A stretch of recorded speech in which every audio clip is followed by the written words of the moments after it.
हमने जीवन में बहुत कुछ देखा है। सुंदर चेहरे, सुंदर दृश्य, सफलता, वैभव और आकर्षण। लेकिन क्या कभी ऐसा भी हुआ है कि किसी को देखने के बाद मन को किसी और को देखने की इच्छा ही ना रहे? श्रीमद् भागवत स्तोत्र की गाथा 21 इसी अद्भुत अनुभव की ओर संकेत करती है। एक ऐसा दर्शन जहां आंखें केवल रूप को नहीं देखती बल्कि मन को शांति मिलती है। अब आराम से बैठ जाइए, अपनी आंखें बंद कर लीजिए, एक गहरी सांस लें और धीरे धीरे बाहर छोड़ दें। अपने शरीर को ढीला छोड़ दें। किसी विचार से लड़ना नहीं है।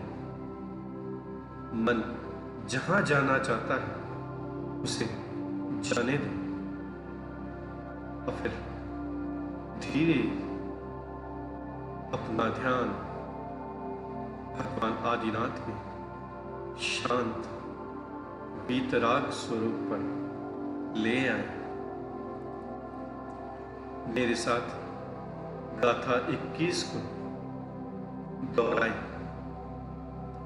मन्नेवरं हरिहरादये विद्रष्टा द्रष्टेषु येषु हृदयं त्वयि तोषमेति किं वीक्षितेन भवता भुवि येन नान्या कश्चिन्मनोहरति नाथ भवान्तरेऽपि।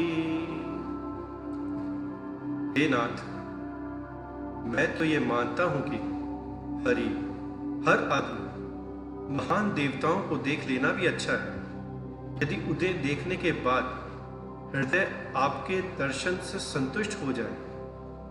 लेकिन आपको देखने के बाद इस संसार में ऐसा कौन है जो मन को फिर से अपनी ओर आकर्षित कर सके? अर्थात जब मन को वीतराग स्वरूप में वास्तविक शांति का अनुभव हो जाए तो बाहरी आकर्षण अपने आप फीके पड़ने लगते हैं।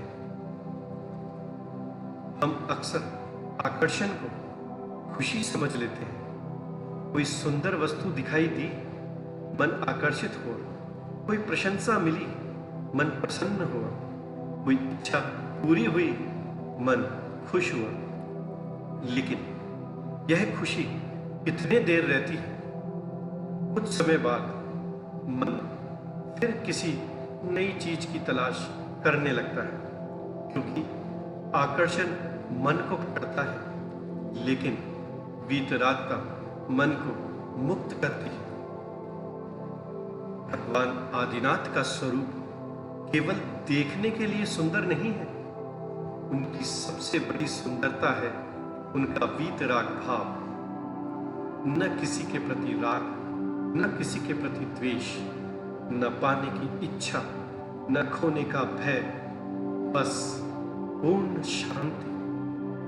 और शायद इसी कारण जब मन उस स्वरूप को देखता है तो उसे एक ऐसा आकर्षण मिलता है जो किसी वस्तु को पाने का आकर्षण नहीं बल्कि स्वयं में ठहरने का आकर्षण है। अपने मन में भगवान आदिनाथ की प्रतिमा को देखें। उनकी आंखें शांत, उनका चेहरा निर्विकार, उनका शरीर स्थिर और उनके भीतर पूर्ण वीतरागिता।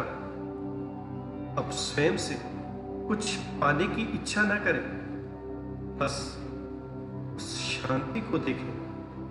उस क्षण अपने मन को किसी वस्तु के पीछे जाने से रोकने की कोशिश मत करें। केवल देखें मन कहाँ जाता है और फिर उसे धीरे से वापस लाइए।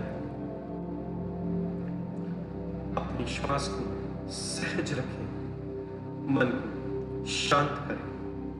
भगवान के वीतराग स्वरूप स्मरण करते हुए रिद्धि मंत्र का जाप करें।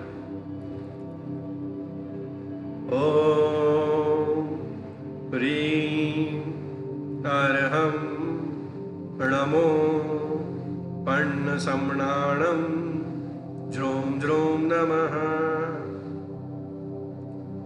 ओम ह्रीं अर्हं नमो पण्णसम्णाणं ज्रों ज्रों नमः।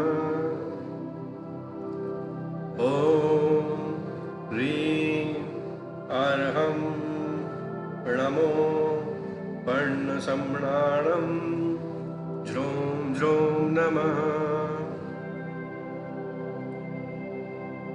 अब मंत्र की इस ध्वनि को मौन में विलीन होने दें। हम जीवन भर बहुत कुछ देखते हैं, लेकिन मन की तलाश एक ही है, शांति। हम उसे वस्तुओं में खोजते हैं, लोगों में खोजते हैं, सफलता में खोजते हैं, संबंधों में खोजते हैं, और कभी कभी धर्म में भी केवल बाहरी रूप से खोजते हैं। लेकिन भक्तामर स्तोत्र की यह गाथा हमें भीतर की ओर मोड़ती है। कहती है, जिस दर्शन से मन शांत हो जाए, उससे बड़ा आकर्षण और क्या हो सकता है।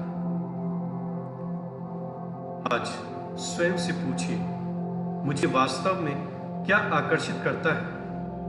क्या वह चीज मुझे कुछ समय के लिए उत्तेजना देती है, या मुझे भीतर से शांत करती है? क्योंकि दोनों में बहुत बड़ा अंतर है। जो आकर्षण हमें बार बार बाहर ले जाए, वह आसक्ति है, और जो हमें अपने भीतर वापस ले आए, वह आत्म जागरण की दिशा है। अब मेरे साथ गाथा 21 का पुनः दोहराइए। मन्ये वरं हरिहरादय विद्रष्टा, द्रष्टेषु येषु हृदयं परितोषमेति। किं वीक्षितेन भवता भुवि येन नान्यः, कश्चिन्मनो हरति नाथ भवान्तरेऽपि।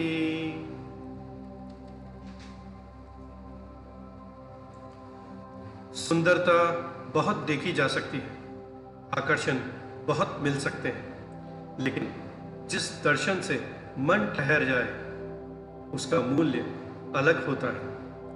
भगवान आदिनाथ का वीतराग स्वरूप हमें किसी चीज को पाने के लिए आकर्षित नहीं करता, वह हमें अपने भीतर लौटने के लिए आमंत्रित करता है।